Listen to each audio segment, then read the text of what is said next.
All righty. So our topic today, we're going to cover a couple of things while we get going.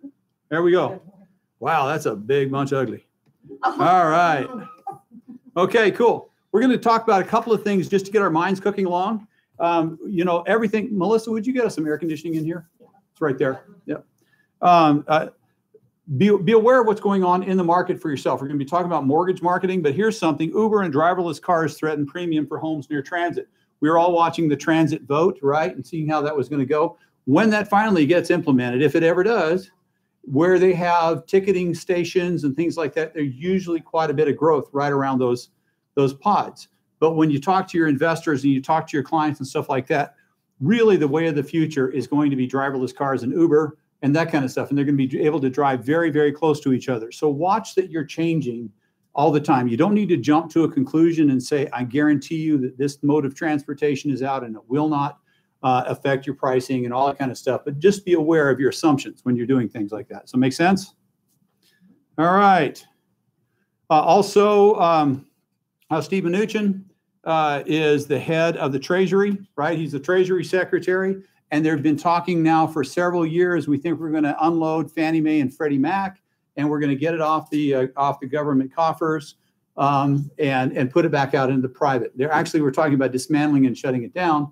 And most of us are tremendously against dismantling it and shutting it down because if you've been in this business for a while, during the recession, you know, there wasn't any money. And so they had to kind of manufacture it from a government basis, right?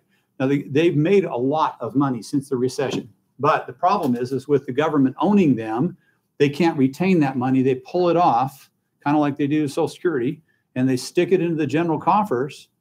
That was strange. And so right now what they're looking at, we'd always talked about having these be, you know, wound down, and it doesn't seem like it's going to happen. So that's not a priority anymore, okay? A little bit of bragging.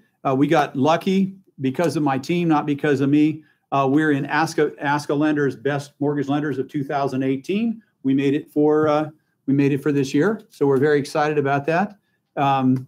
That's important. I didn't actually know that, so my team at home office put us up for that, and we got voted in. Here's something that though he is another broker here in town.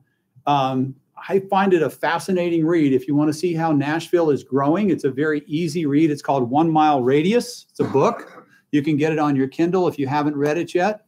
I started out in 1992 where my manager came to me and said, hey, there's this really new agey guy who juggles, and would you take me off my hands because he's really high maintenance? And it was Mark Deutschman as a young realtor. And so Mark and I have known for each other for a long time, and we had lunch about 6 weeks ago, and he said, hey, I wrote a book. You need to read it. And I said, okay. So I read it and I thought, okay, I'm going to read it because we're friends. Actually, I have learned a ton on how to create community within your business and how to look at a healthy environment. Like if you were looking at Nolensville and saying, what does Nolensville need to have an amazing Nolensville vibe, right? Franklin kind of happened organically with the historic preservation folks, right? And so that was there, and we had a few people. Without them, we would have lost our character, without a doubt, right? That one happened because a couple people loved battlefields and old buildings. That did not happen because of an intentional creation of communities. But what we're watching right now, whether it is mass transit or Uber or whatnot, people want to go in a smaller community. They want to say, I'm close to my dry cleaner, I'm close to my restaurants, I'm close to this. Yes, I might go from this, I call them pods. I might go from this pod to the next pod to the next pod. But I think as we're looking through, this is a great book on saying what makes a healthy community. And Mark is still very new agey, very hippie-ish, but you know, so it's a little more communal than probably most Tennesseans are going to take outside of the urban core. But it's a good read when you're looking at the health of a community and you want to participate. So you're thinking about the revitalization of Columbia that's going to be coming here pretty soon with all of these buildings being built down at the Goose Creek bypass. You know, the workers are going to be living in Columbia, right? So they're going to be coming on up, or else out in the borough. They're going to be coming from those areas. So these places and looking for creating a sense of place. I just want to recommend that to you. All right. A couple of others, and then we'll roll on to the normal stuff. Okay, it looks like I'm still talking. I like it. All right. So what we're going to be talking about today is loan types and their characteristics, loan terminology, giving you a kind of a flyover so that when you talk to your clients, you'll know generally what you're talking about. It is impossible to turn you into a loan person any more than it's possible to turn me into a realtor in 90 minutes, okay? So all the nuances, but you want to be able to be conversationally competent with this. And it is something that we're just going to go over basically this form. Sometimes I'll go through a PowerPoint, and I do have a PowerPoint if the form fails a little bit. But we're going to go over the form first because it will show us a framework of what our loans are like. So I want you to start with thinking that every loan is based off of a 20% down conventional 30-year fixed. All right. So you have to have the gold standard that's there. The reason that's something, everything else is a deviation from that.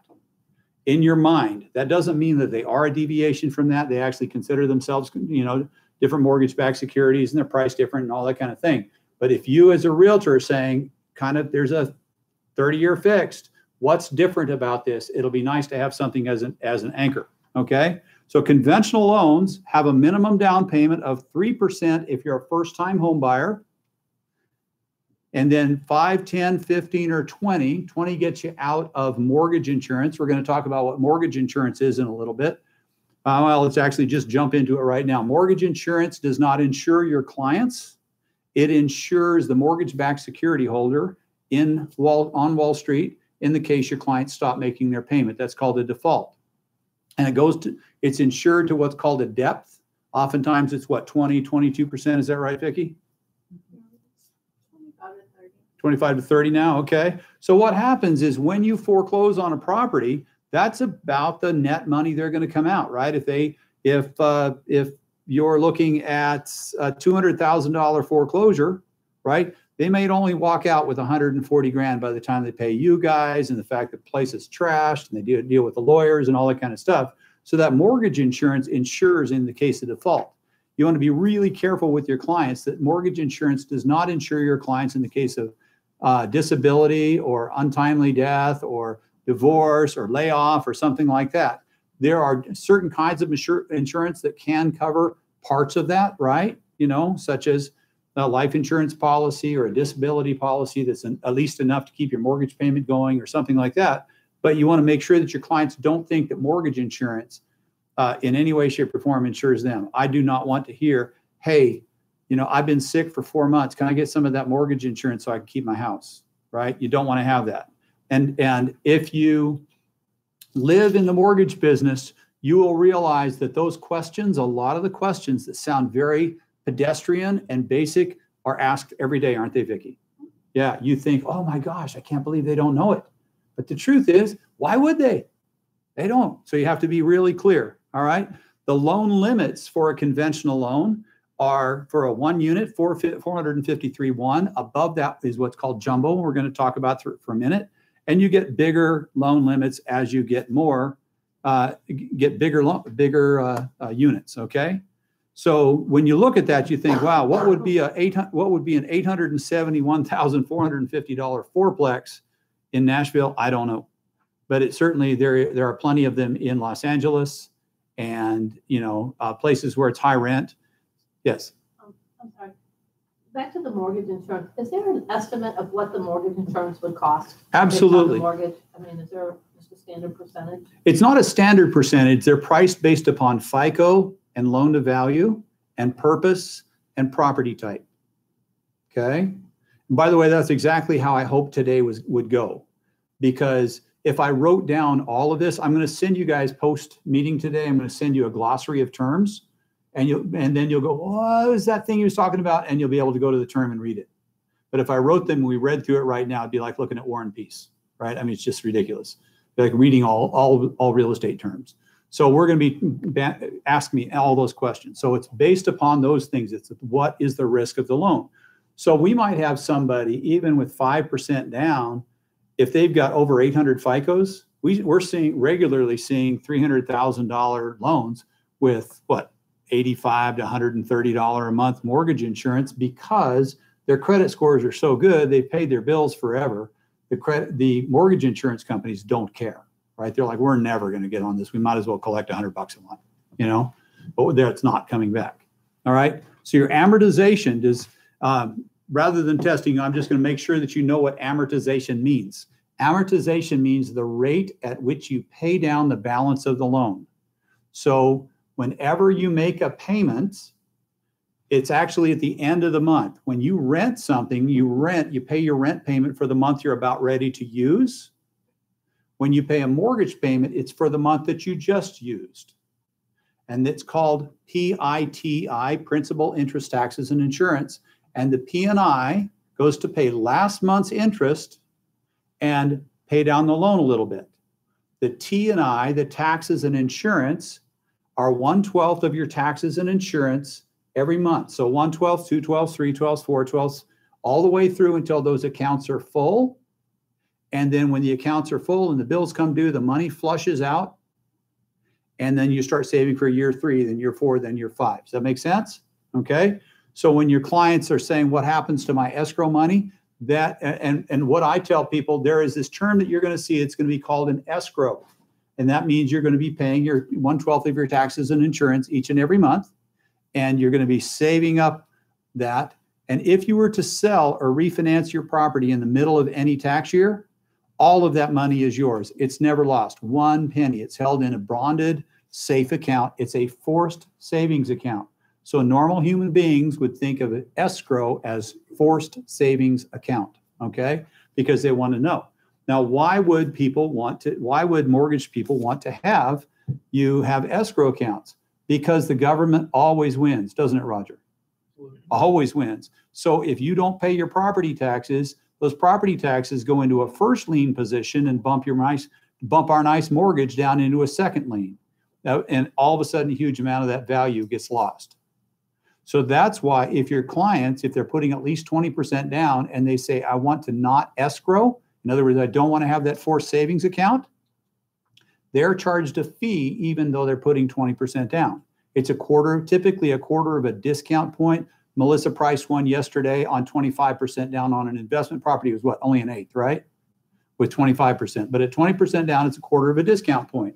So what that means is if you get a $300,000 loan, Fannie Mae is charging a quarter, which is $750. So a quarter of it, let's talk about points for a second. Points are percentage points of the loan amount, not the purchase price, upfront, out of pocket at the time that you close. Okay. So if you get a $100,000 loan and you pay 1% for your points, that's $1,000. A quarter would be $250. 3/8 would be $375, et cetera, right? There's always a decimal representation of what those fractions are, right? So that those points are there. So Fannie Mae and Freddie Mac both have about 22 pricing criterion that they're looking at to say, what are their credit scores, loan to value, property type, location, part of the country, our loss reserves, all these kind of things. And we go in and they start with the raw price and they start doing ups and extras. So when we use our computers to price your clients' loans, we do this and we'll see the raw price, but then we'll see all the ups and downs off to the side. And those are called Fannie Mae adjusters. So they're adjusting the price to do that. And one of those adjusters would be, you want to pay your own escrows? It's going to cost you a quarter of a point. Back to your $300,000 loan, it's $750.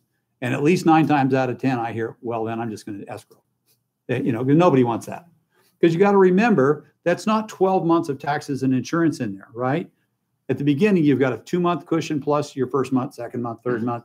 It's not very big. You know, if anybody can invest $600 good enough to make a quarter of a point back, God bless them. It's not going to happen. All right. Okay. So amortization options, how fast you pay down the loan can be 5 years, 10 years, 15 years, 20 years, 25, and 30 years. Now, if your client wants to pay in the middle of any one of those, they just pick one and they put extra principal in.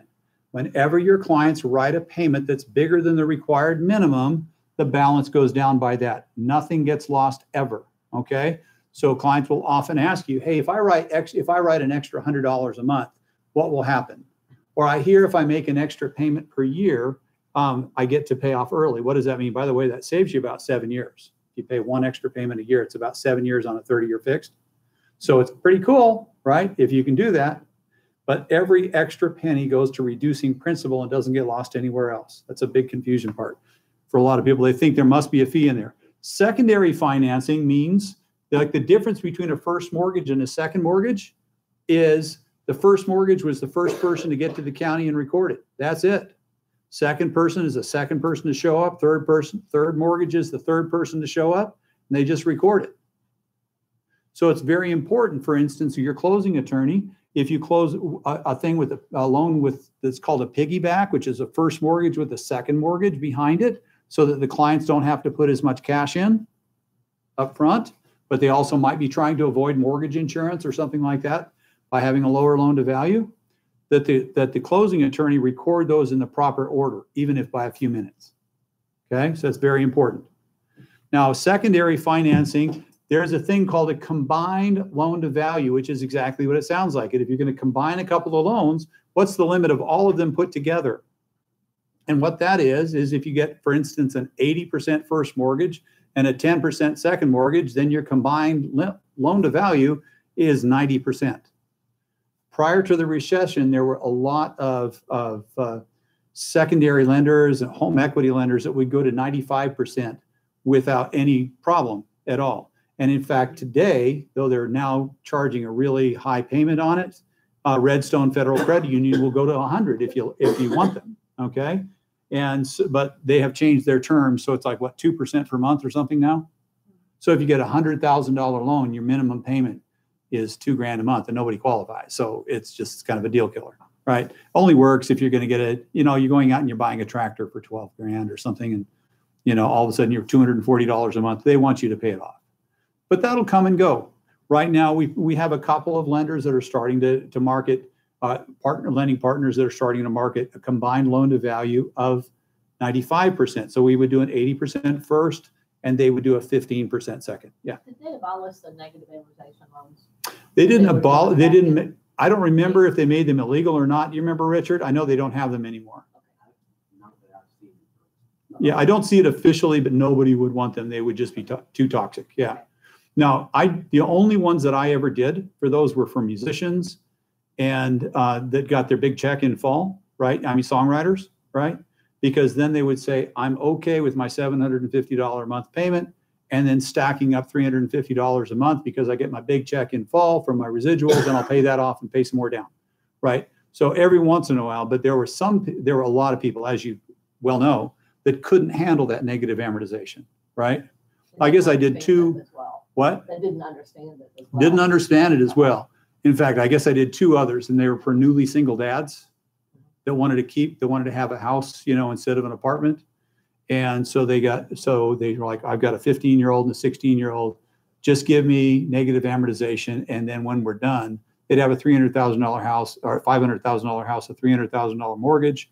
They'd make the minimum payment. And in 4 or 5 years, they'd be upside down $75,000. So they'd owe $375 now, something like that. Sell their $500,000 house, even if it didn't go up, and restart it. But they wanted a place for their kids to go, right? So you can use these things as tools, but you need to be wide open. As you guys well know, that doesn't always happen in my industry, right? So they'll go, oh, we can stuff you into this thing, even if it's dangerous for you. That doesn't help your referrals very well, by the way. Gifts are allowed, as Vicki would say, on everything. And who all can give gifts? Remind me.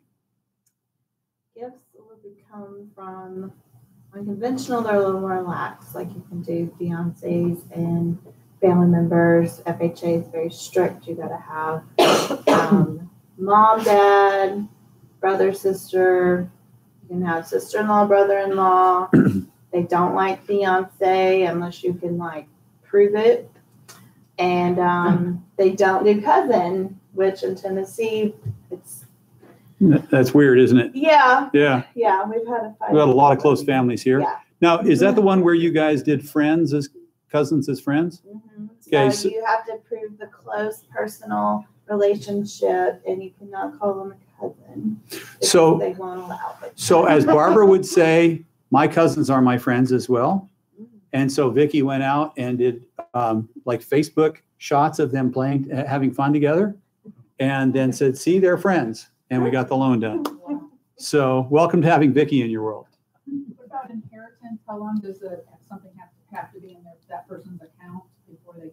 I mean, is there something about if you're getting an inheritance or you're getting a large sum of money from somebody, doesn't it have to be in your account for 6 months or something? Like you can't just put $200,000 in somebody's account the day before closing, correct? Correct. It's got to be well documented. So if it's an inheritance, from a deceased relative or something, then there's paperwork. And if they have all the paperwork that shows they're the rightful heir, they're getting the money, you just have to nickel and dime every single piece of paper. So I just had a borrower, it's not inheritance, but she was losing money on her stocks with the way things are going. She decided to cash it out and use it for her down payment.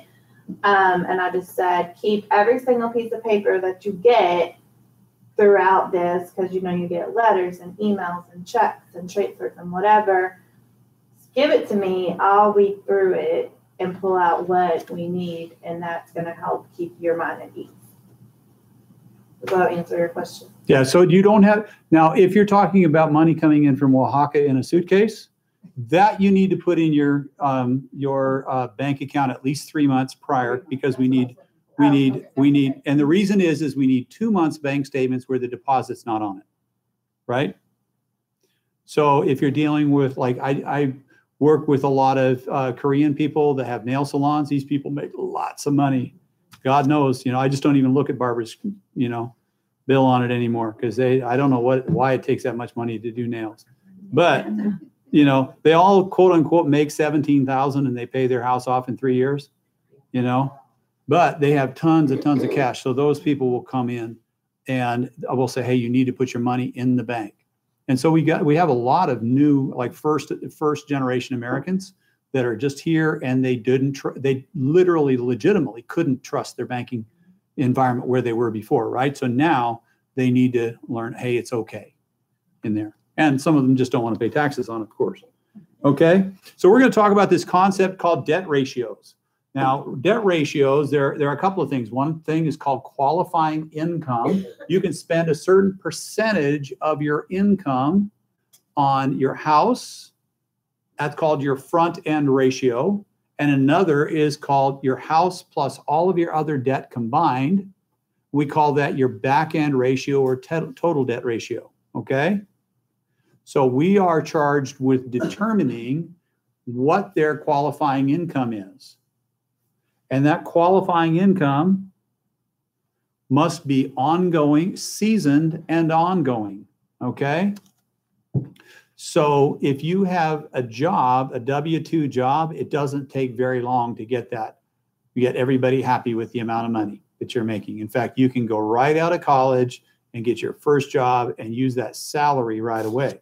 But if you're a realtor, you've got to have a couple of years tax returns to average to qualify that. Or else if you're a contractor or any kind of self-employed person, or if more than 25% of your income is in variable compensation, bonuses, commissions, etc., those will need to be averaged for two years. If you have a standard base income, so let's say we work with a lot of people out at the Waltrip car place. He lives around the corner from me, so we end up financing a lot of those people, and those salespeople get $2,000 a month for a draw, and it goes forever.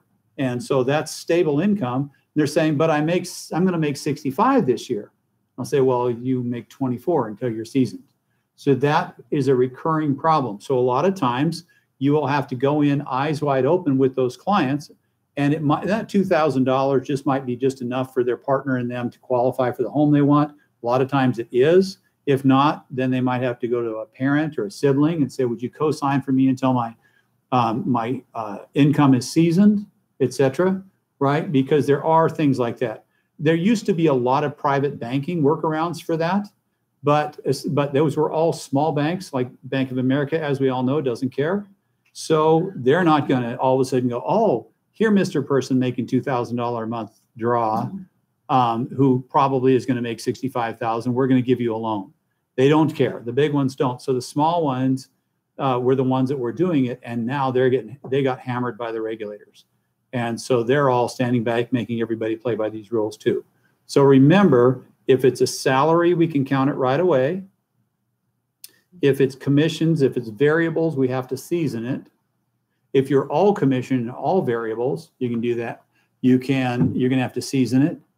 And there's a little quirk, which is we have a 1-year program. If somebody's been in business, let's say they're a realtor and they've been in business for 5 years, but it's just last year they finally hit it, right? So their 5th year, they're like, boom, I got it. Finally, I'm happy with my business. Now I want to go buy a house. At that point, if they've been 5 years in the business and they can prove it, we can use 1-year tax returns, just the last year, okay? So that's kind of a neat little trick. We're doing one songwriter right now, like that, right?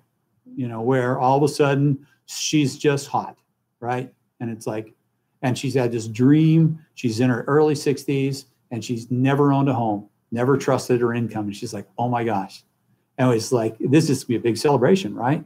As you know, it's just a great thing to launch through. Okay, so debt to income ratios. Let's say that you make $5,000 per month in qualifying income, or your borrowers do, your buyers do. We're going to multiply that times what's called their debt ratios. And so on conventional, you can see the standard is 28% for housing and 36% for all housing plus all debt combined. I tell people to rough in on a budget of 30. That's the second line there. I tell them that the easiest way to budget for a non-train wreck for your life is 30 and 40. Okay, so if you guys want to talk to your clients about what they can live on, usually without starving, it's 30% of their income on housing for your younger people, and 40% on their housing and their car combined. Okay, so as simple as that would be, you make $5,000, 30% is $1,500, so they would get about a $230,000 mortgage. If it's FHA, it's going to be about a $240,000, $250,000 house out in Smyrna getting started. Okay, something like that. They want to go higher than that. Oftentimes, we can put them into the computer and get them higher than that. We're limited. It's counterintuitive to me, but lenders are limited when we're underwriting by hand to the old lower ratios. But there are these things called automated underwriting systems. We call them AUS. We might be running it through FHA's computers or conventional computers, Fannie Mae, Freddie Mac, et cetera. And they take all of their history and they say, based upon this person's variables, we'll let you do X, Y, and Z. So literally, we will have FHA allowed up to 55% debt to income ratio. Okay. Now let's talk about how ludicrous that is on its face, right? You make $1, you're lucky to come home with 65 cents, right? If you spend 55 cents of that dollar on debt, you got a dime to live on. That is food, all your variables, your utilities, all that kind of stuff, right? So unless that person has a side hustle, right? Unless they're singing down on Broadway or they're selling Monat and they're all of a sudden just starting to pocket it, we can't use it. They have an unseasoned income, or let's say, for instance, they're getting voluntary support from their parents, or, you know, like maybe their child's parent says, hey, listen, I'm good for $500 a month. It's my kid too. Just count on me. And we can't count on it because it's not in a decree somewhere, right? It's voluntary. That's the case. If there's a legit reason, we'll put the pedal to the metal and say, hey, if this income wasn't there, you shouldn't do it. But you got this extra $800 a month you're making in cash down on Broadway. So what the heck?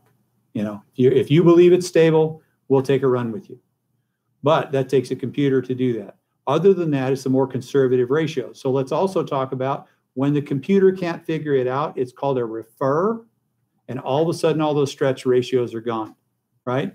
So if your client has enough credit dings or enough variables in their thing, about 1 out of every 100 loans comes in and it says it's a refer, you're stuck with the old ratios. So that's really, really important, because you might have just done 6 people who made $60,000 a year, bought $300,000 houses because they were comfortable with the pressure and the high risk, and I shoved them through the computer.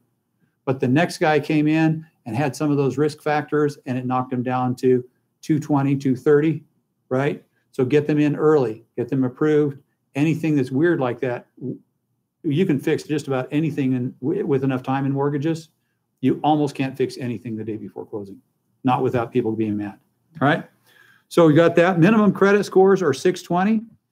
However, conventional pricing, in other words, the interest rates and points and all that, starts going higher, counting down at 750. So 750, 720, 700, 680, 640, and then 620, right? So it would be darn expensive to get a 620 FICO conventional loan. I mean, if everyone else is running at 4 7/8, you'd be 5.5, pretty quick, just like that. And that's the risk. So your clients want your clients to be talking about manipulating their credit scores early, right? The things that you can do on those credit scores are, for instance, make sure that your credit cards are not maxed out. Make sure that any derogatories that are not yours are gone. You can go out to the credit bureaus and challenge those. So you can say, this is not mine. This is my ex's. This is such and such. All these kind of things, and you're just fighting for your credit score. If your client seems to be a little confused about that, we are not bad credit specialists. I want to say that so Vicki doesn't get mad at me, okay? But Vicki is a magician. And so she oftentimes will come in and somebody will have a 605 and she'll be like, yeah, I get them to 643, but it's going to cost them $2,100. I'll say they got 50,000 in their 401k. Let's go for it. Let's borrow some money out, get it done. And they'll all of a sudden be up in the 645, 650 range. We get them a house, the realtor gets a commission, and we're all off to the races. All right. So the people that you should not be talking about doing credit with right away, I just went through a bankruptcy and turned in a house yesterday. Okay. There takes some time, right? You've got to reestablish your credit. The best way that you do that is by getting a couple of small credit cards, secured cards at creditcards.com. You just get the Orchard Bank ones, the one that has the really tiny fees. And then you just charge $50 a month, get a tank of gas, go to dinner one time, which I will tell you something funny, by the way. I just flashed on this. So we were out to dinner last night, and you guys, most of you in this room know Barbara. So we're like having Mexican food. You got to understand that's this. So we're celebrating 20 years having Mexican food, and she picks out somebody that she wants to pay their tab, right? And so you're talking to Mr. Teep here, right?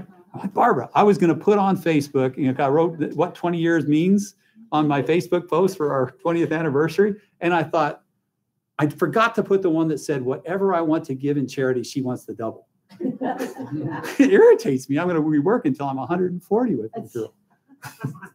So anyway, I get down. I'm like, Barbara. And she looks at me. She goes, it's Mexican. Yeah. If I'd made you take me to a real dinner, we'd be paying more than this anyway. So anyway, thought that levity would be there. All right.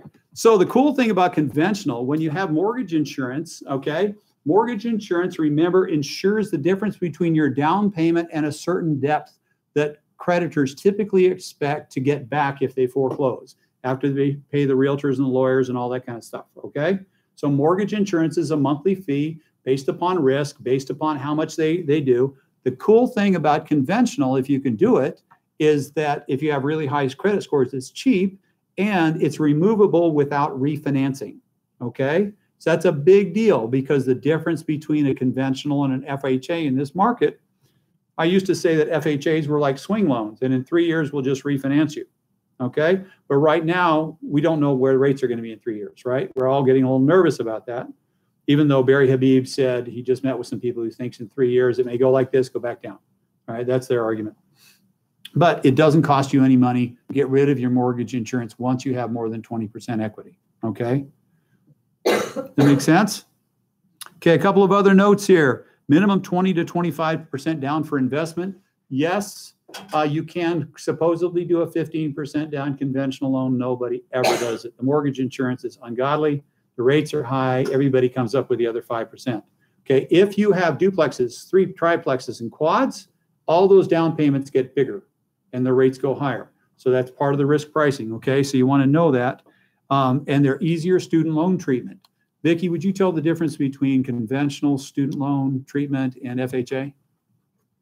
So conventional will allow us to take the reported payment on the credit report. Unless it has 0, then we have to get more documentation. If it's an interest-based IVR payment, that's more a little more complicated. But if it's $20 on $10,000, they'll take it for Fannie Mae. Freddie Mac's a little different. They'll make you do a half of the balance, but it's better than FHA. They are 1% of the balance, no ifs, ands, or buts, and that almost killed someone recently. Yeah, that just they about had huge balance. $115,000 debt, right? I mean, think about it. It's just weird for me to think about somebody going through, like Vanderbilt or whatever, coming out and being a school teacher and having $115,000 worth of debt. And the minimum payment is now $1,100, right, for FHA. So you got her into conventional, is that right? Yeah, so she figured out how to get her into conventional. Ratios are a little tighter on conventional, right? It's hard to get, almost impossible to get that. Well, it is impossible to get 55%. Sometimes we'll get 49.9. Okay. So Vicky was like, okay, if she pays off a couple of grand, right? Then she got her under the 49.9 and they were able to do it. So you've got to do a lot of that manipulation and stuff. Student loans, big student loans are huge. David? Going back to the units, investment properties, what's the minimum down payment now for investment property? Would it be a rental or a flip? Well, a flip is a private loan. Typically, you want a hard money lender or a local bank. Okay, and that's almost like a credit line-ish kind of thing. And you establish your balance sheet and legitimacy and that kind of stuff. If you're buying a long-term investment property, 20% down for single-family houses and condos. Okay, 25, but it's a lot cheaper of interest rate. It's if you go 25% down, it's typically about 3/8% cheaper on the rate. So I recommend just about everybody, if they have the money, put 25% down on investment property just to save the money. Okay, it costs you, they bury into the pricing or into the rate 1.5 extra discount points, which translates in that particular case to about 3/8 on rate. Okay, so I'd much rather remember, you're getting charged 1.5 points when you're putting extra money into your house. It's not a cost. It's cash, but it's not a cost.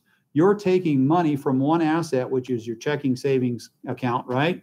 And you're putting it into another asset called a real piece of real estate. You didn't lose a penny. But if you reduce that by that 5% run, you get charged 1.5% of the loan amount for that amount. So I think that's a waste of money, unless they can't, right? Now, as far as flips go, if you want conventional financing, right, just tell them they cannot, they just have to give us their word. They're not going to pay it off for the first, until the 6th payment has cleared the bank, right? Because if not, then we just get creamed. Because I don't have any loans with prepayment penalties, but all of my investors have prepayment penalties on me. So if it pays off in the first, before the 6th payment clears the bank, we just get fried. So we just ask you to, keep your eye on that. Now, one of the tricks that you can do, though, speaking of investment stuff, this is kind of, I wrote this long list of kind of gotchas and applications, and Vicky was like, okay, do not put that in the main presentation. Okay, so I get it. I want to honor that. But one of the tricks, some of you know that I have several dozen houses. I literally have no money into them, because the way that I did it was I bought fixer-uppers. And I said, I'm going to take what's conventional loans, and this can be done today, by the way, do a rate term refinance to a conventional loan, no seasoning of value. Can you give me that formula again? I can. For me, the way I built my portfolio was as complete value. In other words, after it's all fixed up, times 80%, ideally 75, because the rates would be cheaper, right? But as complete value times 80% minus the cost to fix it up equals the maximum amount that I will pay the seller. I will do that deal almost every day. My backup caveat is the neighborhood has to be stable or increasing. Ideally, it would be in the path of growth, right? And then, hey, Jane. Ideally, it would be in the path of growth, and the rents would carry it. I don't care whether I buy 100 of those. I just do them day after day. This doesn't matter to me. So that's the formula. So that's actually would be the formula for you guys to get wealthy in real estate as well. By the way, if you want to take a little side trip, we'll go there for a second. So now you've generated 20% equity, right? It's called generating your money on the buy, because you found a property that was a don't wanter, that was somebody who needed to get out fast, something like that, and you got that structure, right? And you'll go, typically I will call and help you find somebody, if you don't know somebody already, that gives you a short-term loan. And I give them a guaranteed takeout for when it's done. Sometimes there's a little fancy dancing that goes on to get it done. This stage of my career, I don't do any fancy dancing, but you know, it depends on where you are financially. At that point in the beginning, I did lots of fancy dancing. All right. And so you'd get done, you'd buy it, you'd fix it up, you'd have 80% of the value now into the property, and you do a rate term refinance. So let's take simple. It's worth $100,000 when it's done, right? And it takes $15,000 to fix it up. So 100 times 80% is 80 grand minus 15, 65. Yes or no? Thank you very much. And that's really how I built my entire portfolio. I think it's kind of a game. Now I'm to the point where I will take one quality asset and exchange it for another quality asset, right? Or one asset that I think is long in the tooth. Maybe it's coming out. Like I have here would be an idea. I've got one client, he came in yesterday and he said, do you think I ought to sell my condo? And I said, what's going on? He said, we've got probably $100,000 worth of assessments coming up in 2 or 3 years. I've been here long enough that it's just going to be brutal. It's going to be kind of like that, you know, balcony building down on West End a couple of years ago where they just finally just had to sell it all to one company and everybody had to move out because the balconies were falling off right after those people got killed on the balconies in San Francisco. Remember all that together? Okay. He said, but I can still get positive cash flow for a little longer. And I said, we have a saying in real estate, if first you're a pig, you can become a sausage, you know? Take that, exchange it to something else that has a good future, right? Get out of it, because you can lose, you lose $100,000 and you're underwater you might as well just hand it to your grandkids because you're not getting back out, right? So that's a great way to build a portfolio. The other part, second homes. What about it? How do they compare? How much down payment? Or is it just becomes a normal loan? It's a normal loan, just like an owner-occupied loan. But you got to remember that it truly has to be a second home, right? So you're living in Denver, and you're a songwriter, and you want a condo down near Music Row or whatever because you've got to come in for your co-writes, and you're in, you know, a week and a half, a month, and the rest of the time you're up in Colorado. That's a second home, even if you Airbnb it sometimes. And even if you do that, that's still a second home. You've got a reason for it. But for instance, we had to tell a client yesterday, this would be the third property in Middle Tennessee they have 2 rentals here. They live in California, and they're saying, well, we want to buy a second home, and the seller is now going to live there for 6 months while their new house is being built. And then we want to, you know, consider it owner occupied. And we said, well, you have to move in within 60 days. Is that going to be possible? They said, no. And I said, well, then you're going to need to go to your private banker, which they did. And they said, okay, we're going to do this. And I said, by the way, you need to tell your private banker you're relocating here if you want it to be owner occupied. And that means your $450,000 a year lawyer job is going away. So you've got to explain to them how much money you've got once you retire. So there's all those little who shot Johns, right? So a lot of times you guys will get calls from people in California. Hey, I want to come in. All my friends have moved to Tennessee. We want to be there. And they're leaving their big fat job, and they're going to come down here and figure it out later. And they say, well, I have 200 grand in the bank, so it doesn't really matter on top of after my down payment. It still does matter. If you can't get them private banking with somebody who says, look, I'll take a swing at them just because they've got so much cash. You know, if you can't get that, then you're not going to be able to get them a conventional FHA, VA, just a normal loan, right? That make sense? All right. So let's see. Now we've talked about the ordinary stuff, so it's going to be easier to kind of move these other things around, right?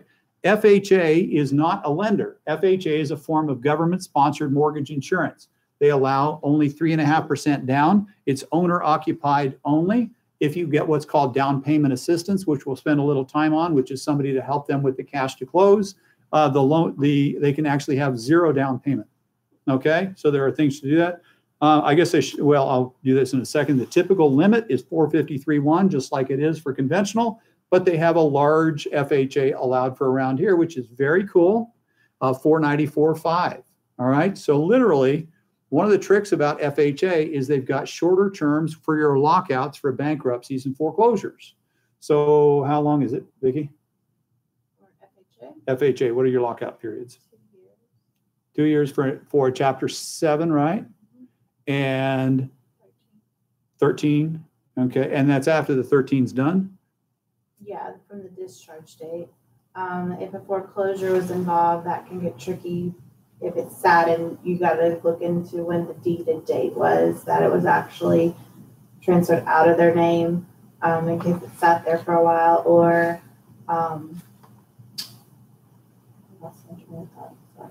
So what we're looking at is how long is your lockout period? So it's 2 years for a Chapter 7, right? I was going to say in a 13, if you've been in a Chapter 13 and you're not discharged and you've been paying for a year, you can get bankruptcy court approval to buy a home while you're in it. But if you've been discharged, you have to wait 2 years. So a lot of times somebody will come to you and hear, I think I'm locked out for what, 7 years on conventional, right? I don't think I can buy. It's only been 4 years, 3 years, 3.5 years or something like that. We can put them in an FHA loan. And as you can see, we could do a 3.5% down loan on basically a $500,000 house and get them an FHA loan with 3.5% down. So it's a chance for you guys to make an extra sale by doing that. It's a fantastic loan. Okay. And let's see next. You can amortize them at 15, 20, 25, and 30. Remember, amortizing is how fast you pay down the mortgage, how fast you're required. The imputed interest rate is going to be the same in 1/12 of the annual rate every month times the balance of the prior 30 days. The rest of it just has to do with how fast you pay down the loan. Okay. Now, the secondary financing limit for this one is you can have what's called a community second, which would be like THDA, a new fund that we've got called the Chenoweth Fund. We're rolling out next month, and the Nashville Housing Fund. So what that is your clients are supposed to put 3.5% down on an FHA loan. When we heard that USDA was going away down in Spring Hill, we knew there were other problems, and Nashville Housing Fund keeps on running out of money. We went looking for another partner. We're going to roll it out, like I said, at latest by mid-June, and we will have 100% FHA financing by doing that, okay? And they will have two options. One will be, it looks like, I mean, we haven't got all the training on it yet, but it looks like they're going to have one with higher rate, just like THDA does, where they give you a grant, and one with what's equivalent of their great rate, which is you actually just have a loan. So do you want it for free and a higher rate, or do you want it for pay it back and have a lower rate? It's up to you. Okay, does that make sense how that works? So our new fund is called the Chenoweth Fund, and it's going to be coming out very soon. We're very excited about that. Expect that anytime there's a community second, THDA, Nashville Housing Fund, et cetera, to have much more conservative ratios. In other words, you are limited to how much money you can spend. Like I can shove a 3.5% down good credit FHA loan through FHA's computers and get that 55% debt ratio. You cannot possibly do that with Housing Fund or anything like that. They are limited to what? Typically about 43. Housing Fund's 45, right? So THDA is 45 as well? Okay. hard to stop. Yeah, it's not 45.00001. It's 45, right? What about USDA? I know Wilson County is all USDA. Yes. You're saying it's not out here anymore? Oh, no, it's only Spring Hill got lost. Okay. Because, okay, so USDA is supposed to be a rural deal, right? So the last time USDA mapped here, Spring Hill did not exist. So literally, we didn't have any USDA down in Columbia, but we did in Spring Hill. Isn't that weird? Yeah, so Jimmy Duggar on occasion would say, who do you know? Come on, man. If you guys know Jimmy, you know exactly that. Who do you know? You can call somebody. I know you can. You know? And I'd be like, Jimmy, that's not the way it works. You know? So we should get that. So it's very important now for us to be able to use these down payment assistance programs that are out there. So it still exists in all of Wilson County, is that correct? Pretty much. Well, that's what we've heard. It has? Yeah. For the last few years. Well, no, they're only wherever there is now a town that didn't used to be a town. That's the only place there's any risk. I can't believe they're letting it go for, Lebanon and Mount Juliet. Yeah, well, yeah, there are. Yeah. Yeah. So what's happening is they're just making that call. They're the government and they're here to help you, So, yeah, there you go. Exactly. I'm going to tweet about that next. All right. Boom, boom. All right. Okay. FHA, owner occupied only. All right. Owner occupied only. Mortgage insurance is permanent. You have to refinance the property in order to get your mortgage insurance removed. That came in 2011. I think it's irritating and I do not like it, and I hope they change it.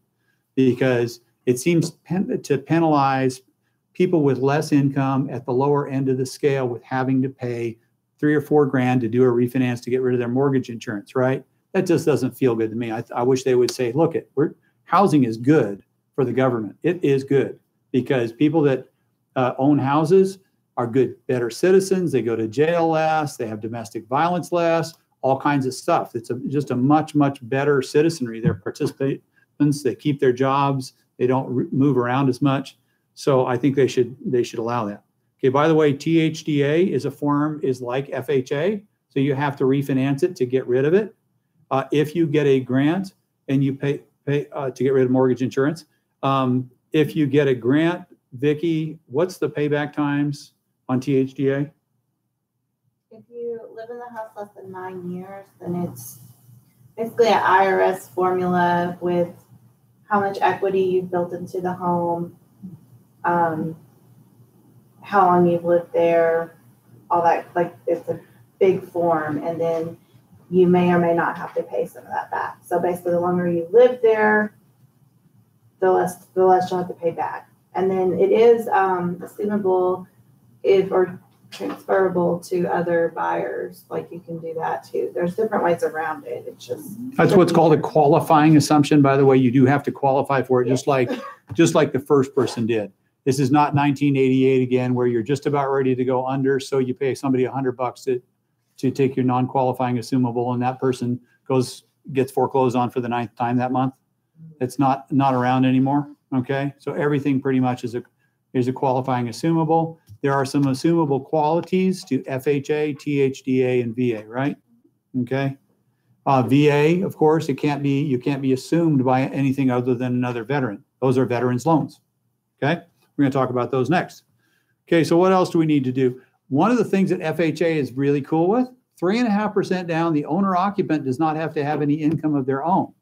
So if you have somebody who is moving to the borough and I've got a family from out of town or out of the state that have 2 kids going to MTSU now, and they're buying a property that's going to cost them about 250 grand. They're putting 3.5% down. They're getting a 4-bedroom place, right? It's not the nicest 4-bedroom place, but it's a 4-bedroom place. They're going to rent out the other 2 bedrooms. So you got a $250,000 house, 235 give or take thousand mortgage. You've got an $1,800 house payment, give or take, maybe $1,750, $1,800, and he's got 2 roommates paying $750 a piece. Do the math. He's got 2 kids now staying in their housing and building equity for under $500 a month.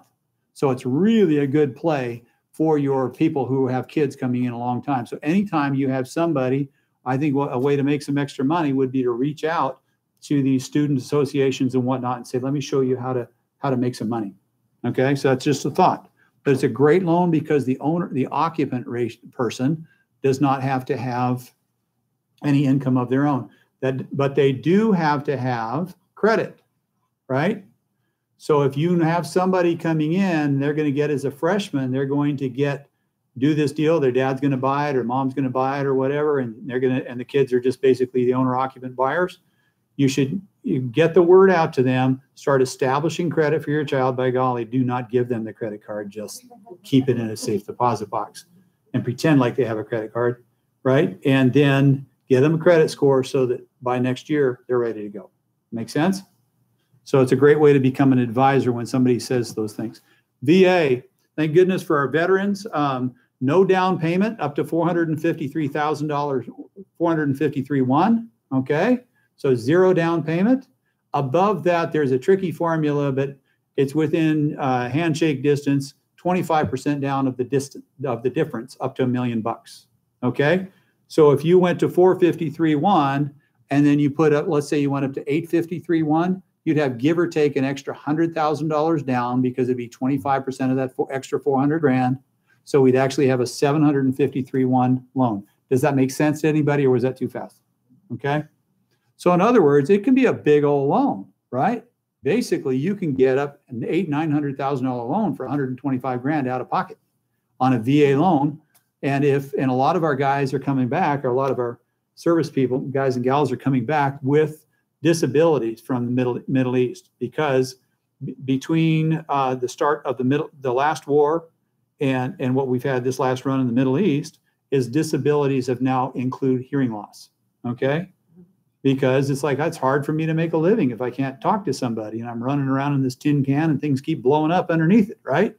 And so most of those guys do not have to pay what's called the VA funding fee. So the VA funding fee is actually financed on top of the loan. It's not out of pocket. It's on top of the loan. So you get 100% loan plus that. What are the factors? Do you remember, Vicki?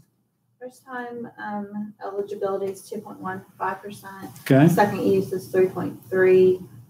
National Guard is 2.4. Yeah, and then the second use, it's more than that, right? So 3 again. It's still 3.3.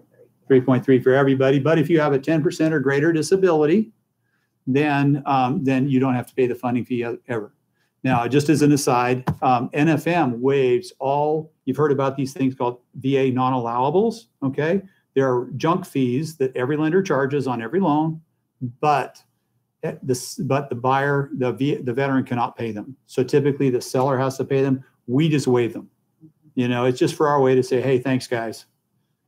Because of what you did, we get to do what we do. It's just our way of saying thanks. And our rates are still good on them.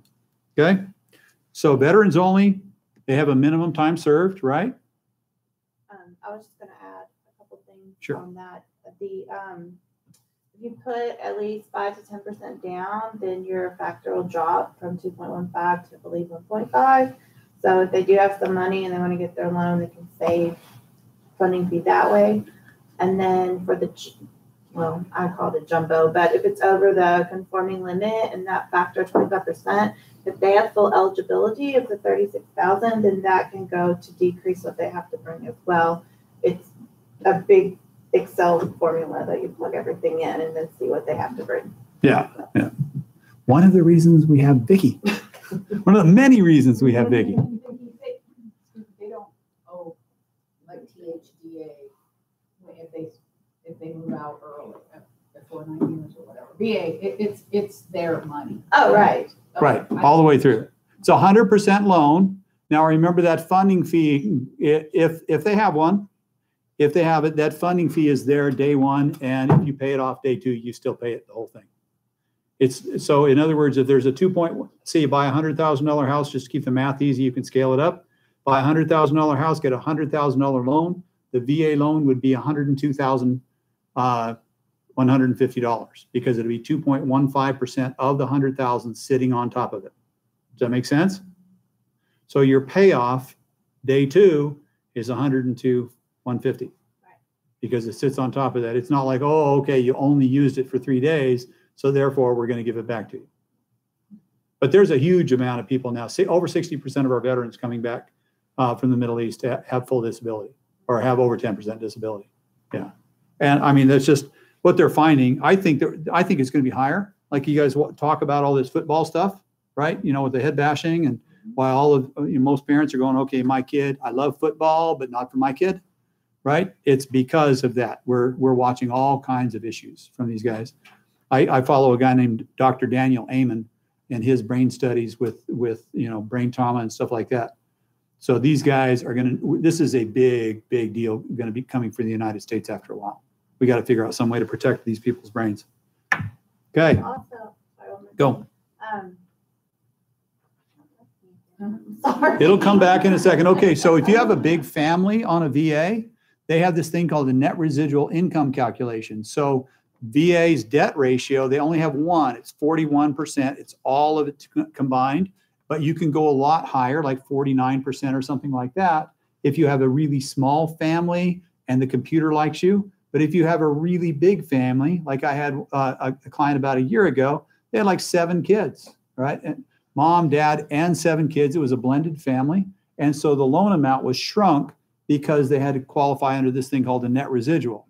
So if your clients have a really big family, be sure to get them in to Vicki or me right away because they may not qualify for what they think and they may have to come up with a down payment and go to a different loan, right? Because they may be restricted to some way they don't like it. Did it come back to you, Vicki? And there's surviving spouse benefits too, and then VA joint loans. There's a lot of VA options out there. they're more, you got to fit in the criteria exactly, but I've done a few of them. So if you have a unique situation, reach out to us. And so like domestic partners, those are pretty tough, right? Well, that's a joint loan, which basically means if you fit in the criteria, like credit score, all of that, you can do it, but it's a double VA underwrite, as in we have to underwrite it, and then we have to literally submit to VA and get their VA underwriter to approve it as well. But it is doable for certain situations. It is, yeah. You've got to have an established relationship, domestic partners, that kind of stuff, okay? USDA is like VA, but for rural. It's not for VA, right? It's for everybody. The government finds that it's good to have people living out in the country and instead of just leaving that empty. And so they have a zero down loan. A lot of people in the country have good jobs. You know, somebody's making $18 an hour. Somebody else is making $22 an hour. That's good money out in the country. But it's really hard. If you get a bunch of kids, Vicki and I were talking about this yesterday, you get a bunch of kids, who can save any money, right? So you can't come up with a down payment, but your rent's already this, your payment's $50 more, and you're building equity or something, you can get them into a nice USDA loan, okay? So go ahead. And the USDA does have a guarantee fee, Yeah. 1%, so the LTV will be like 101. And Yeah. then they have their little mortgage insurance. They do. So they have 1% up front and what, 35. 0.35 per year. Okay, so it's really cheap. Okay, I mean, comparatively, it's really, really cheap for a 100% loan that you're not a veteran. Okay, you don't have any grants to pay back, anything like that. They also have this really cool trick is if the appraisal comes in high, I know that seems very strange to people in Nashville, but it does actually happen out in the boonies a lot, that you can roll in some closing costs. Okay, so you can roll in, so you could have what, up to 3% in closing costs, something like that? Give or take 3%. Okay. What? Sorry, I'm thinking of these gotchas. On VA, seller paid max is 4%, and I've run into a lot of people don't realize that. 4% VA. You can add title like any other one, but you cannot go over 4%. Okay, so let's talk about that. That's a great segue into how much can people pay. If you put at least 10% down on a conventional loan, then on an owner-occupied conventional loan, the seller can pay up to 6% of the cost. Of course, that's not happening today, but it may happen in 3 years, right? Okay. You know, a lot of times it's overbid and we'll pay all the closing costs and shine your car and all that, right? I get it. But this is a cyclical business. And so that stuff changes all the time. And so it's 6% there. Under 10%, it's 3% maximum seller paid. In other words, you sell a $200,000 house, the seller can't give any more than $6,000. Instead of 12, it's 6. If it's this, it's 4%. USDA VA is 4%. And if it's an investment property, it's 2%. Okay? So in other words, the seller contributions are limited. All right, you've got to be careful. Now, what? FHA is 6. FHA is 6. Thank you. Appreciate that. Good. Okay, THDA, 3.5%, 0 with down payment. What else do you want to say about THDA? Because I just put together some quick little packets for you guys. I've done several of them in the past. A lot of people want to know, you know, the basic things to consider. You can get up to 5% of the purchase price. You have to have a 640 credit score. A first-time home buyer, by definition, at least for them, is to not have owned a home in the last 3 years. You don't have to be a first-time home buyer, and they do have to give your 3-year history instead of 2. If you are in one of the zip codes that I included, that they have, instead of the 5%, you can get up to 15,000. I've noticed it's more for, you know, outer lying areas. The pages of the acquisition cost, I mean, in Davidson County, you can look to 375 with THDA. So I think Williamson's the same. It's all by county, and then the income limit is by household, like USDA. So if you have one borrower, but you're married and he works, THDA considers their income as well to not go over the limit, whether they're a borrower or not. So Davidson County is 1 to 2 people, 82,440, and 3 or more is 96,180. Most of the Metro, Wilson, Williamson, all that is the same. The UHF down payment assistance, that has a zip code that will allow you for that 15,000. So if you find someone, they're mostly like Clarksville or Southeast, over towards Memphis, that kind of thing. But I think like Percy Priest is one of the zip codes, that area, if you find somebody. Mhm. So it's just, you never know when you're looking to help people get into a home. They set the rate, so a 4.625 current FHA rate is pretty good right now. That is pretty good right now. And then VA, they'll do VA as well. Most people don't need the help with that, but they do give veterans an even lower rate if they need some assistance, not getting any closing costs or something like that. There's a home buyer education class required. Most down payment assistance or seconds require that, but it's minimal. And then they have their fees, but part of that 5% can be used into it. We'll just see what we haven't touched on. It's all servicing done by U.S. Bank. So that's, they're not going to be pushed around or sold, anything like that. It's just U.S. Bank services, all of them. There is a double underwrite, but they only look at, NFM would do your FHA base 2-year income history, but you only send 1 year to THTA. And so that's all they care about is the most recent year because they're looking at income limits. And then obviously if you meet all the criteria. And it's just, if it's the right situation, you can get into a home really cheaply if you don't have a bunch of money saved. So the 5% could cover their fees and your 3.5%. And then if you get seller pays, they're paying that. You could pay your earnest money. And, it's good to help people out in those situations. So another option. Excellent.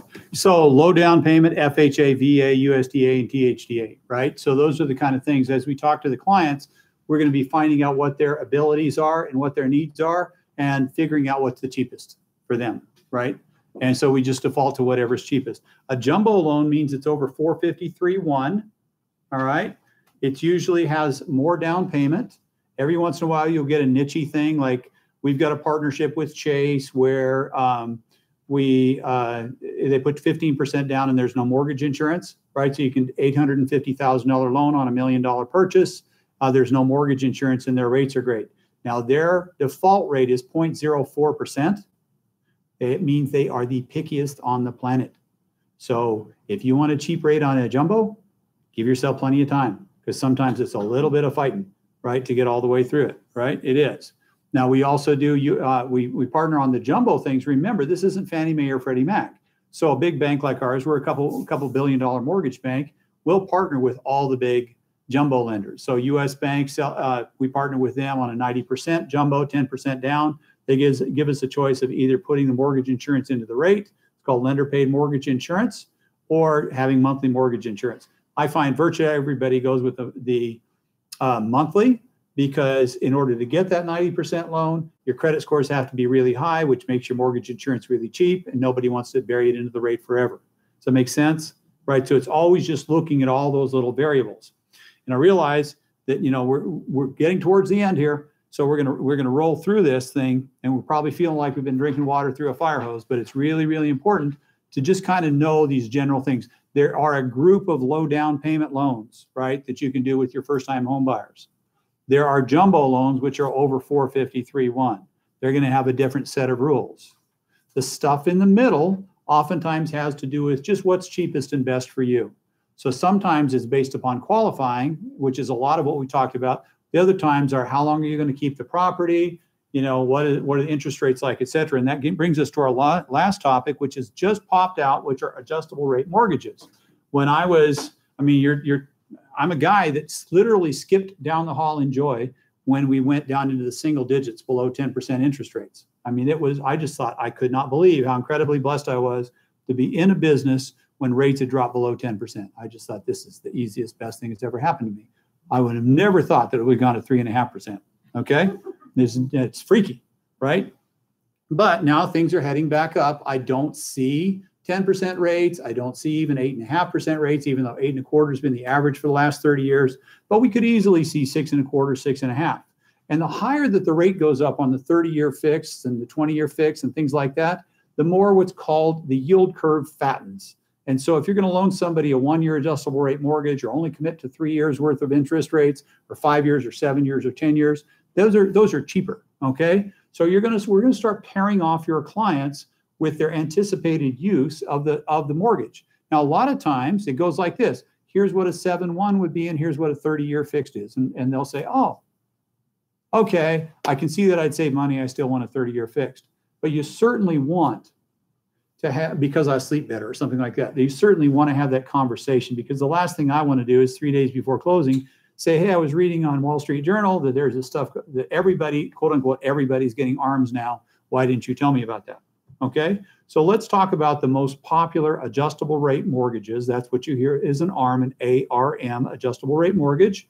These are called hybrid ARMs or fixed period ARMs, fixed for a period. So we call them fixed period ARMs. They're called 3/1s, 5/1s, 7/1s, and 10/1s. They're fixed for the initial 3, 5, 7, or 10 years. And then without any balloon, they roll into an adjustable period, typically 1 year at a pop. So let's say you get a 7-year mortgage, 7/1 mortgage. It's literally a 30-year mortgage. And for the first 7 years, it's like a 30-year fixed. After that, it rolls into a 1-year adjustable. So a 23-year 1-year adjustable, a 22-year 1-year adjustable, a 21-year adjustable, all the way down as you're doing until you have a 1-year adjustable and you're done with that. All right. So a weird thing about that, by the way, is on a fixed rate mortgage, when you prepay your fixed rate mortgage, your payment doesn't change. It literally just shortens the term. But when you have one of these ARMs, they still keep it at 30 years. They just every year set the payment lower. All right. So I have a lot of Indian clients, and these people just bring over chunks of money from India. It's just like, oh yeah, they were just barely qualifying, right, or something like that for their $400,000 house, but they were still successful. And all of a sudden, they just want to chunk down another 80 grand because they sold something in New Delhi, right? Happens all the time. And so those guys love these kind of mortgages when they know they can accelerate. Happens just astoundingly. So everybody get the concept. They're fixed for the initial 3, 5, 7, or 10 years. And roll over into an adjustable without a prepayment penalty and without a balloon for the remainder of the 30 years. They typically are change. There's a 6-month change or a one-year change. 80% of them are 1-year changes. Okay. Now the question is, well, what can happen if I still have this loan when it changes? It's what we call deflection. How much can the rate change? And so the limits that you see those 3 numbers down below there. That's in column E. I don't know if you guys have columns, but it's caps on rate movement. Okay. On a home equity line, by the way, it moves all the time. All right. So all of you who are losing your tax deductions and all that kind of stuff, you got a big, hairy home equity line like I do because you bought a bunch of rental property with it. You got to either pay it off to make sense, or you're going to have to roll it into a permanent loan. So sooner rather than later, if you get a chance. All right, but when you look at these 3/1s, 5/1s, 7/1s, or 10/1s, the first number is at the end of that period, how much can it move in one time? So in other words, on a 3/1, if your interest rate is 4.25, the worst case for year 4 is going to be 6.25. After that, it cannot move any more than 2% up or down per adjustment, or 5% lifetime. So if it started at 4.25, the worst is 9.25. Okay, does that make sense? And so the big popular one right now is the 7-year ARM. If the first time it could move would be 5%. Boom, pretty big. All right. We're probably going to add what's called a 2.25, which might make the rate up for that first 7 years an 1/8 or something. As the 30-year fixed and the adjustables all spread out, it's called the yield curve. As those spread out, there'll be a chance to plug some little holes in there like that. It's all too compressed right now, but expect it coming. We're already starting to see on the jumbo side, especially, right, Vicki? Yeah, we're starting to see the jumbo ARMs, a lot of people doing that. Okay, last little bit here, and we're going to shut her down. Remodel construction loans, FHA 203K. Basically, you buy the home, you fix it up. We hold back the construction money in an escrow account, and then we dole it out as the construction's done. The important things to know is the owner cannot fix up the property themselves and be their own contractor. So the work around that, as you can tell, we do a lot of workarounds here, is you get hired by the contractor to paint your house. And then the contractor gives you the money back. All right. So something like that. We don't know about that. It has to be one of those see no evil kind of deals. All right. But a lot of people do that. If you have under $35,000 worth of repairs and no structural work, it's called a streamline. Over $35,000 or any structural work, like all these ranch houses where you knock out the wall, the bearing wall between the kitchen and the living room to make it an open floor plan. That's supposed to be an FHA. That's supposed to be an FHA full, so that you can get the structural work done. Okay, not that it doesn't happen the other way and they go, oops, right? Because it's really not that big of a deal. But you know, your guy has to know what they're doing. Your person has to know what they're doing, because a lot of times you're ending up with some extra supports on the edge, right? And putting a support beam across that. Last thing you want is your client to watch that flop down. Okay. Conventional home style is just an easier version of the FHA 203K. It's 5% down instead of 3.5% down. It's got lower loan costs, higher FICO. So that you can do up to 50% of the value of the property in a rehab, up to $453,000, right? So if you bought a $200,000 house in East Nashville that needed a $200,000 remodel, second story put on, master bath and bedroom put out back, they need to get a garage, all that kind of stuff's put together. It's going to cost you 200 grand. Then you're going to have a house that you really like. You can do that. 200 plus 200 equals 400. You're good to go, right? This is for owner occupied, is that right? I can do up to 4 rentals. Okay. So you have to be careful. So please don't stick me with a flip on one of those, because I will write a big hairy check. Okay. So if somebody needs to do a flip, I'm a player when it comes to that stuff. I'll introduce you to my bankers, those kind of things. But if it's a flip, they could do the loan, and then they'd have to be under construction for 6 months. Is that right? it would be 6 months after they finish construction. Okay. Yeah. So once they start paying it down enough, right? After it sets itself. Okay. Now, one of the cool things, those have all just been a mess, right? I mean, construction loans are a mess. So we literally hired this lady that did, 180 of them a year at her last company. She's built an entire department. So her whole idea is to be Vicky for construction loans, right? And so the whole thing is we bring in the deal, we present it to her. She looks over our shoulder. She helps us structure everything. She looks at all the gotchas. She makes sure that all the documentation is correct, all that kind of stuff. The ones that we did prior to her were painful because it would be more like, oh, well, that was a form from 2003. You should be using the 2007, all that kind of stuff. They're really, really picky and weird. So this person has a history. We vetted her very, very quickly. She's been with us for about 4 months putting together the department. Is that right? Which irritates me. I wanted it day one, of course. But it's ready to go now, and it's really smooth. Other niches you can have, not that anybody in this room sells trailer houses. We can do manufactured home, FHA, and conventional, okay? My personal minimum is 680 credit scores and $125,000 total price. Under that, it just becomes really expensive because they charge these extra points, don't they? Yeah, and it just becomes ridiculous. And at that point, they might use a community lender or a credit union, something like that. Okay. That was a lot. Okay. So let's talk about what? Yeah, here comes the test. All right. So having the conversation with your clients, and then we're done. Okay. Are you planning to pay cash or finance your new home? Of course, you affirm whatever they say. Great. Right? All right. If financing, I don't specialize in financing. However, I have people in my service group who are specialists who I trust. They are also trusted by the listing agents, and this is of utmost importance. So when it's time to present an offer, while you have no obligation to work with my preferred lender, it would make the process much easier for me, and they've agreed to provide education without obligation to my clients so they can make informed financing decisions. Would it be okay if they can reach out to you? Okay. And then they would say yes or no, right? They might say, no, my brother-in-law is doing it. We're already covered. Or yeah, that's fine if your people call me. Okay. They're going to, this is where we shift into this shift. They're going to primarily or mostly ask you about income, assets, and credit. You'll want to let them know your priorities for a mortgage because everything in mortgages is a trade-off. Rate versus cost, 30-year versus 15-year. That has a bigger payment but a lower rate.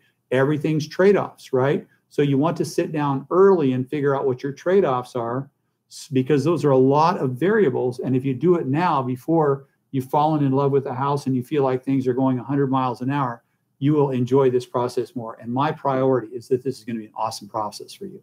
Okay. So one of the things that we do, which a script here that happens over and over and over, is when we are done with something, we ask the client for something. We ask them, we say, we want this to be an awesome process for you. Is that okay? Or something like that. And they go, oh yeah, that's great. Right. And it's amazing what that means for someone's willingness to get in and row the boat with you. So you can get and make it done. To get a mortgage, you'll need to provide documentation. If you gather and provide this for review up front, it makes the whole process much more smooth and prevents stress and crises later on. And then I wrote down, yeah, I want this entire process to be great for you. Okay, great. Then I'll have my preferred lender call you. Okay, so what'll happen then is with a conversation like that, and I'm going to scan and email all this stuff to you, by the way. Okay, I'm also going to send you a glossary. I'm going to send you helpful links if you are an insomniac and you need to go to bed, go to sleep sometime, FHA's loan limits, FHA connections, all that stuff.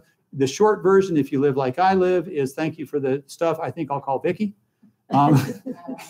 Quite frankly, you know, it is wonderful having a mortgage savant around.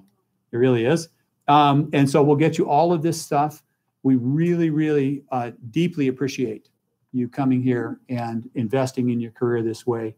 I know that just Huck is excited about you guys learning this stuff. You know what? Yeah, He does want some. Yeah, he does. He's like, yeah, these people need to scratch my ears.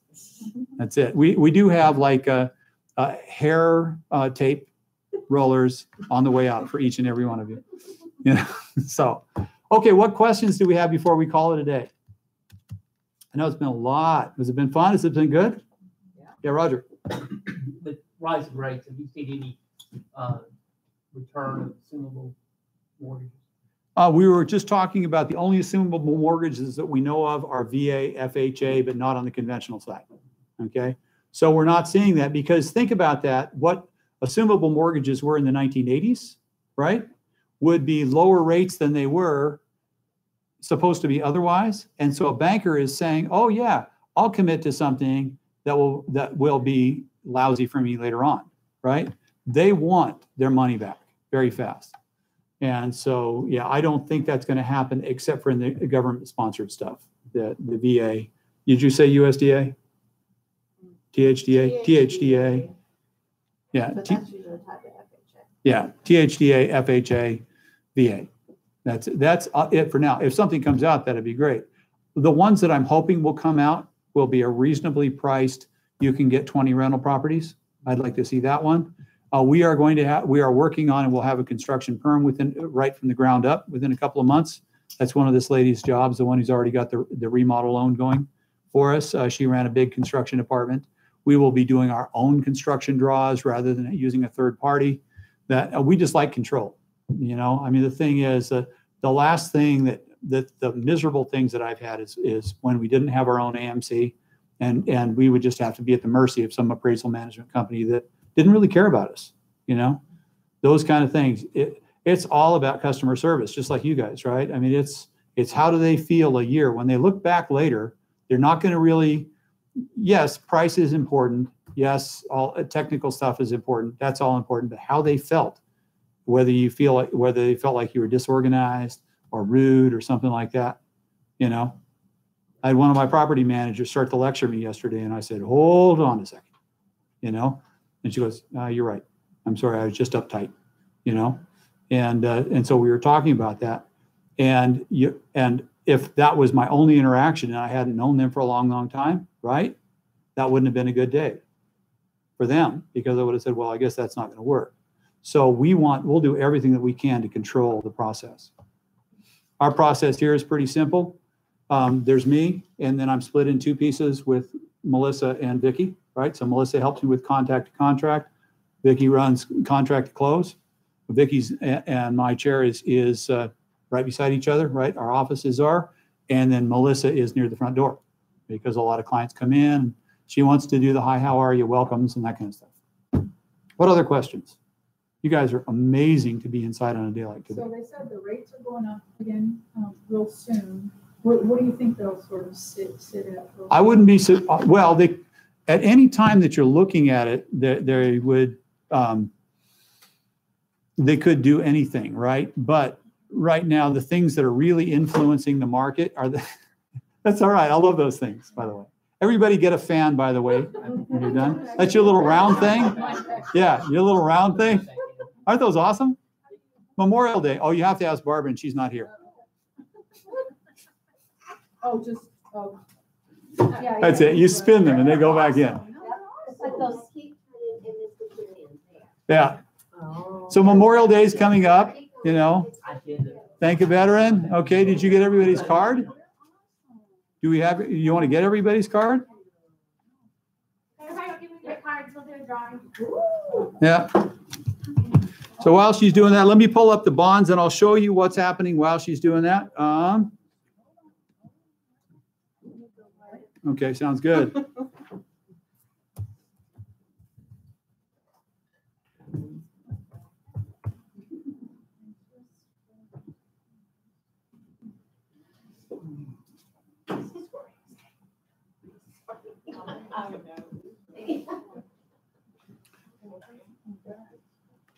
So what you're looking at here is a slight recovery. Rates have gone down. When the value of bonds go down, rates go up. It's an inverse relationship. So you can see right now they went up a little too high. That was when everybody was quoting 5 1/8, 5 1/4, just for a couple of days there, headed back into the upper 4s again. This is a, do you have everybody's okay, card? So if we look at a 2-year range, okay, this is right after the election, right? Everybody was like, well, the economy is going to start rocking along. And this is that. And after a while, they were like, I don't think so. And then they got really, really serious. And it's clear that we have a pretty strong inflationary cycle. So the big factors in inflation right now are, number one, or in interest rates going up. The number one is the Fed during the recession built up $1.7 trillion worth of mortgages on their balance sheet. In other words, each and every month they bought about $80 billion worth of mortgages. And they just, whenever they would buy the same amount over and over and over, and they ended up with 1.7 trillion. Then for about 3 years after the official recession, they just treaded water. And for the last couple of years, they've been accelerating their backing out. It's not healthy for our Fed to have $1.7 trillion worth of mortgages. It'd be like you guys saying, well, yeah, I can make the payment. Things are going really good. I got a $150,000 credit card. I'm sure it's going to be fine. It's just not the most prudent thing to do, right?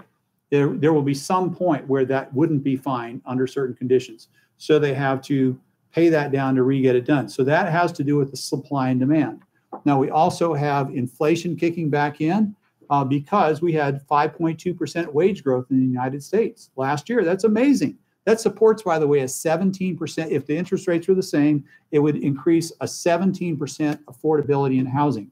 So for every $100,000, that house could go to 117, and somebody making 5.2% more can afford it. Pretty cool, huh? And that's the power of mortgages, that kind of thing. So we've got a lot of room to run. So it's a very, very righteous cycle. Like him or not, the POTUS is a real estate guy, and they like inflation. So the good news, it's good news if you own real estate. It's not so good for your mortgage rates, okay? Just tell your clients, hey, get over it. We are successful. We are wonderful. You're making more money, aren't you? That's why we're talking about this house. They'll say yes. So we don't want to be flippant about it, but the truth is that you're going to do better in this house. The economy is going to be better, and the rates are up a little bit, so that's fine. So your payment goes up $85 a month. I mean, but your house goes up a lot. Now we are going to see other things increase our prices too because of the change in the government standings, little things like tariffs, right? They're not so little because the price of wood, as you guys are watching from NARS, is much more expensive coming out of Canada. Steel's more expensive coming out of the Middle East. And even if those are not the largest providers, which Canada is for lumber, but even if they weren't the largest providers, just moving a market 5 or 10%, right? Just think about it. If 10% more of the houses that were for sale were not for sale anymore, right? Prices would go up, pressure would go on, everything would be a scramble. Same thing happens when you see down here when the Fed's backing out of buying mortgage-backed securities. There's less suppliers on wood now. There's less suppliers on steel. The good news is middle America is making money. The bad news is we're all sharing it. It's really a fake tax. You guys understand that, right? That a tariff is just a tax that we all pay so that middle America can have good factory jobs. Now, I think in some ways that's smart. We need to have factories here because heaven forbid one of these weird people in the Middle East really gets an army together, we might need to make some tanks, right? So that's just part of chipping in. But it does drive interest rates up a little bit. Okay, did you get everybody's card? Okay, cool. Okay. All right, so I'm gonna hold it, so you get to be the chooser. No, you can close your eyes. Oh, okay, no, you choose. Close your eyes. Okay. Pick a card, any card.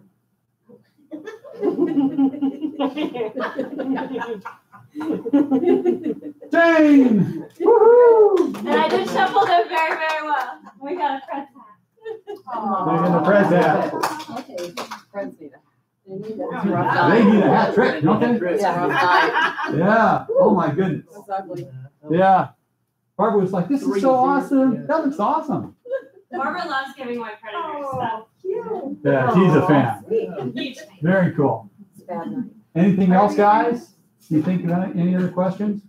Email us, call us. You cannot wear us out with questions. Your clients, whether it turns into a deal or not, we're here just to serve you. Our goal is to just be part of your business, right? And if you have a question, if you have this, if you just, if you need encouragement, just call us and we'll be like, hang in there. You can do it. All right. Good deal. Get yourself, if there's food left in the back, help yourself on the way out. Thank you for lunch. You are welcome. Yeah, for all this. Yeah, if you are, absolutely. I'm going to go turn on the air conditioning some more. Now that we got the fan, we'll get some air conditioning. No, I don't even.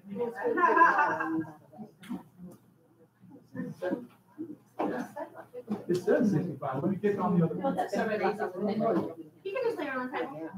I'll come by and collect it later.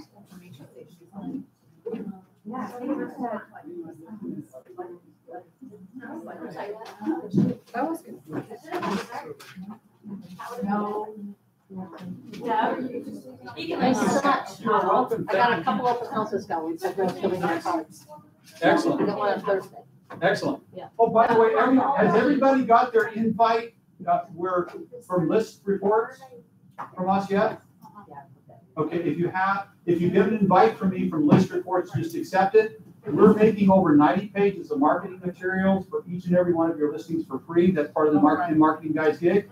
And we're doing single property websites. You click a button, it says what schools you were zoned for, how far it is to the fire station, where the grocery store is.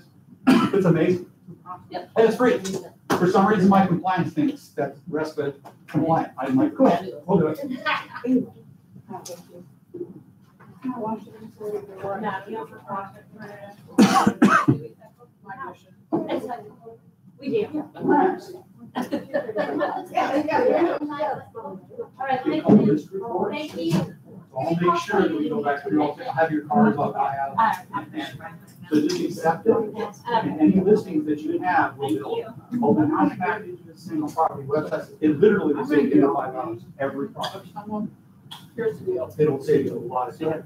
Yeah. This is. Teresa,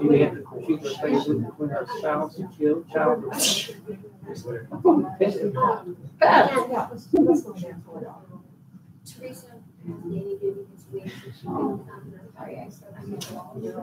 she didn't come, and Jamie was gonna come back, so we was having some health. Isabel. I lost my number. Yeah. No, nothing like that. Oh, I'm so sorry to hear that. There's a lot of people with sinus issues. Yeah, that's what I was doing. That would be me. That, Yeah. you know, I was having to come down. Thank you. Sheila, thank you. But do you feel like it, my hope is that it was. I love the pancakes. So I did it. I just want to go play with the dog. Okay. Sweet. Yeah, I will send that to you. In big chunks, it's just like there's conventional, there's yumbo, and there's jumbo. And then you just kind of slice and dice it based upon what fits you. Right? So you could say that to people. It doesn't, you don't have to know everything. In fact, if you spend too much time talking about their money, other than let me introduce you to my mortgage person, you'll end up just talking with them about their mortgage instead of getting. Right. I will. I'll send you the script. All right. That's what I'm like, yeah. Scripts are good. Yeah, They are. always. Thank you. Yeah. Thank you. Thank you for coming. Is that an egg, Grace? I got you, Tom. Yeah. Cool. She's on top of it. I am very on top of it. I'm doing well. Sunday. I can put her name on it. Yeah, I have any favorites. Yeah, I will.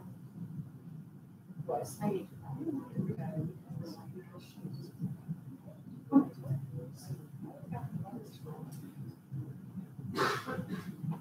But, I mean, I set aside my. I'm sorry. I don't know, I just like it. My favorite ladies. So thank you.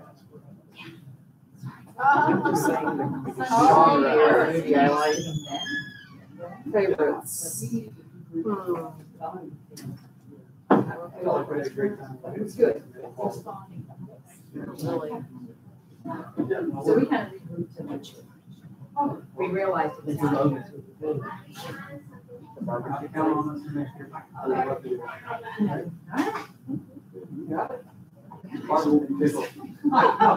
Hey, what's her name? It's awesome. And I sat there and chuckled over her a while. Yeah. Vicky. Well, Just now. you have to open the portfolio. Oh, Formula. you All want, good. okay. That's amazing. Well, the shorthand is after remodel value, so the, after the fixed up value times 80%, that's gonna just go straight down. Times, I go times 80% minus, okay, minus Let me know what yours is. to fix up equals maximum price you will pay. Thanks. Now, Now, the name, I'm gonna give you a couple more rules. no, I don't. Yes, you do. But that goes for either. I'm gonna take- Are you not gonna take What are the you gonna pan? throw at it? I love these things. I mean, not this, I'm learning how to do it, but I need fans and I just end up doing paper and Oh, it's. okay. Mortgages we got, but, so this would be a formula in terms of This how much is, you this just is me. said. Yeah, that's Like, if you, that's you. If you bring that to me, I've done this since 1983. I bought that. And so what happens is we put 100% financing on the first. You're welcome. And then we do a rate term refinance, 80% loan to value on the after rehab value without receiving. We do again. Now, in the beginning, because you have baked in all of these costs, the other rules are stable or increasing neighborhood. Okay, rents must vary it. Okay. Okay, and let's see, and there would be a bonus such as, hey, growth is coming this way. Oh, yes. So, example, 2.5 years ago in Madison, I actually gave this formula to the guy over at Lattimore Black. Right. He quit his job and he handed over to me. Scott, he said, Scott, I saw it for nothing. I'm like, gee, I'm happy. No, I'm applying the formula at a time that works. You know, so that's the way to go for it. Now, right now, it's hard to get those kind of discounts, but 6 years ago, 5 years ago, it's not all. They're down in Chattanooga doing that all day long, every day right now, too. Right now. And so I think Columbia is right. We're still seeing some we're seeing, things north of town are good. Right? Yeah. Antioch still has its spots. I mean, I just did one, on Terragon Trail.